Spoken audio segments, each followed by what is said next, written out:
The witnesses will please stand and raise their right hand. Do you swear or affirm on the penalty of perjury that the testimony you're about to give is the truth, the whole truth, and nothing but the truth, so help you God? The first thing that a witness will do when they're brought to the witness stand is to be sworn in. And what that means really is that the witness is promising to tell the truth.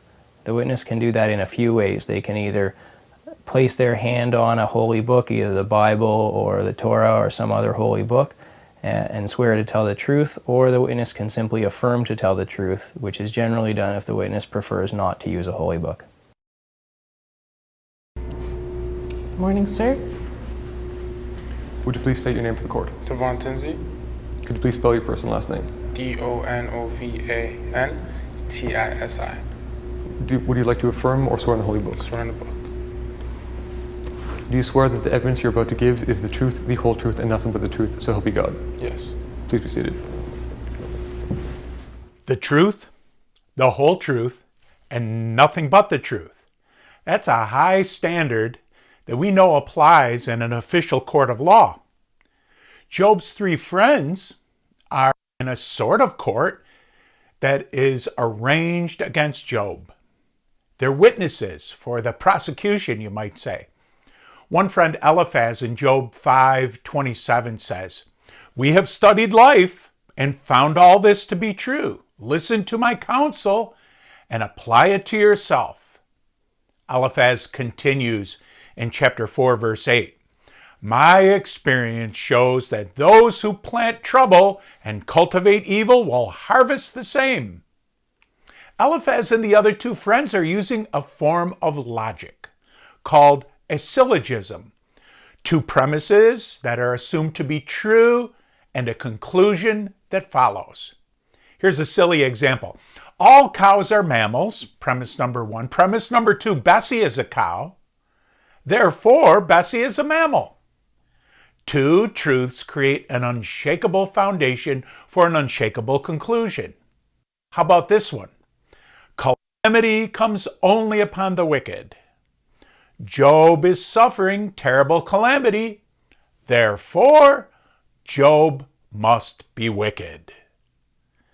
Bildad says in Job 8:16-18, "The godless seem like a lush plant growing in the sunshine, but when it's uprooted, it's as though it never existed."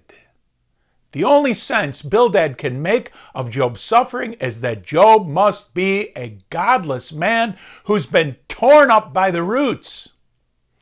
The third friend, Zophar, says in Job 11:14-15, "Get rid of your sins, leave all iniquity behind you, then your face will brighten with innocence."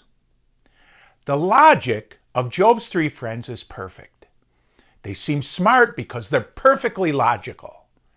But we know they're actually fools. Because we have the first two chapters of Job. The first two chapters establish that calamity does not only come on wicked people. Bad things happen to good people.